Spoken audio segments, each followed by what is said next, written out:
Non, le parti, c'est le premier parti du Cameroun.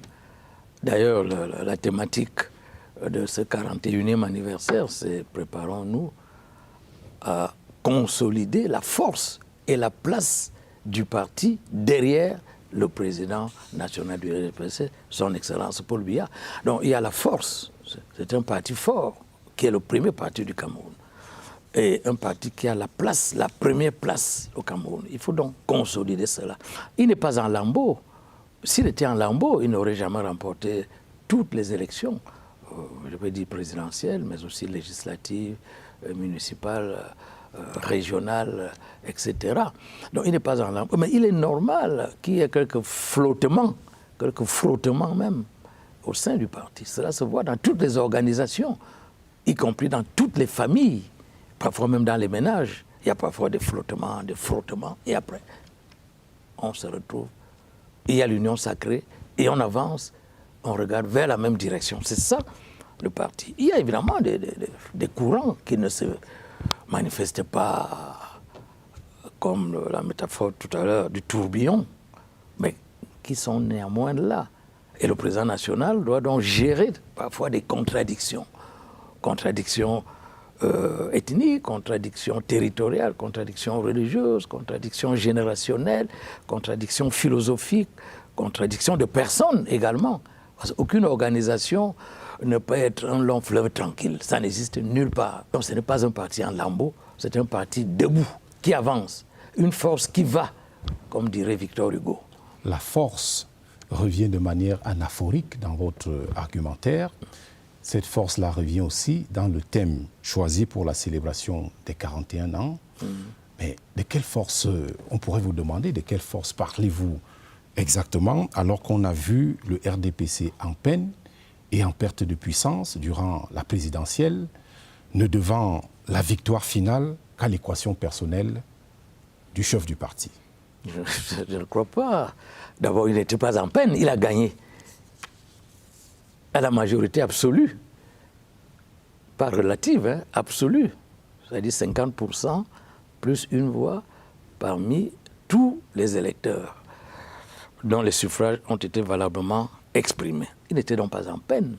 Oui, le chef est charismatique, il est connu, il est reconnu, il a une notoriété non seulement nationale, mais aussi continentale, voire planétaire, c'est vrai. Mais il ne peut pas gagner seul. Aucun général ne peut gagner la guerre tout seul. Il a besoin des lieutenants, des colonels, jusqu'aux hommes de troupes, et même des populations. Donc, le président gagne, oui, pas son équation personnelle, c'est vrai. Il est incontesté, incontestable au niveau du parti, et même au niveau de la nation, nonobstant quelques remous de surface. Mais il gagne aussi grâce au quadrillage systématique du territoire politique national, voire international, puisqu'il y a des sections à l'extérieur du Cameroun. Nous sommes le seul parti qui est présent dans toutes les villes, tous les quartiers, tous les villages du Cameroun. Il y a au moins une cellule ou un comité de base. C'est quand même quelque chose d'exceptionnel. Il n'y a donc pas de hasard, il y a plutôt la nécessité. Professeur Jacques Famé-Ndongo, ces changements-là montrent que le chef de l'État reste le maître du jeu et qu'il n'est pas prisonnier de son système, comme le laissent croire certains commentateurs.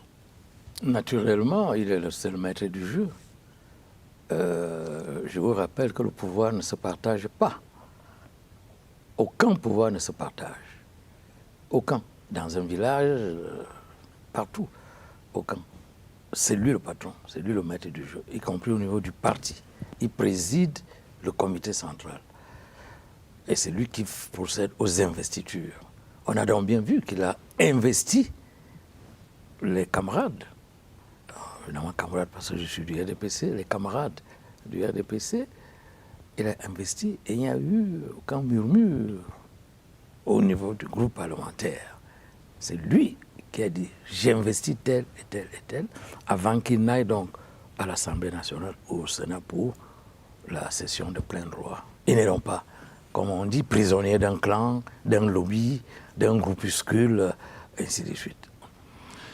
La présidentielle 2025 restera une épreuve inoubliable pour tous les Camerounais. Je passe tous les événements que nous avons connus, des événements difficiles, pénibles. Au sein du RDPC, avez-vous déjà tiré les leçons, toutes les leçons de ce scrutin? Il est tout à fait normal, n'est-ce pas? Après une élection de cette envergure, il est normal qu'il y ait une autocritique. Naturellement, cette autocritique a commencé au sein du parti.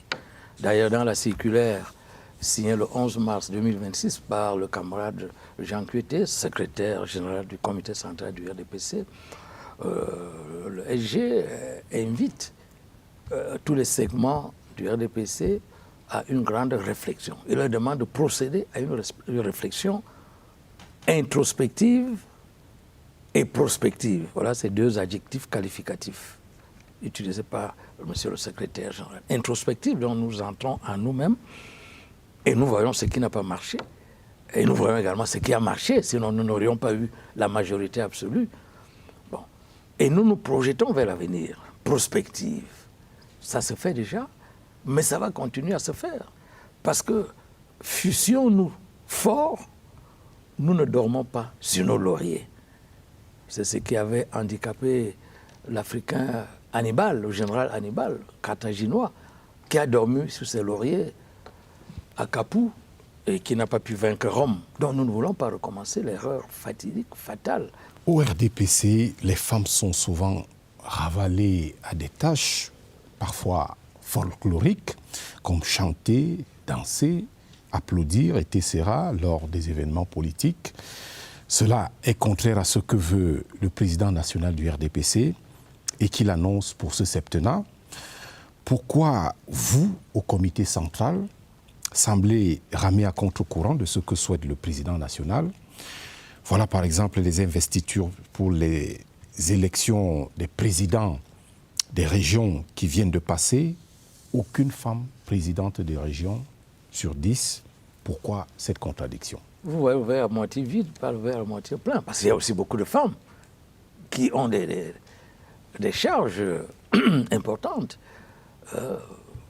Au niveau du commandement, il y a des préfets, au niveau des universités, il y a des recteurs, il y a presque dans tous les domaines de compétences, il y a des directeurs généraux qui sont des femmes. Je voulais dire, le renouveau est un changement perpétuel, mais un changement méthodique, rigoureux, rationnel. Alors, pour le moment, aucune femme n'a été élue présidente de section. Mais qui nous dit que la prochaine fois, ce ne sera pas le cas? Avant, il y avait dans le gouvernement, avant l'arrivée du président Paul Biya, une seule femme ministre.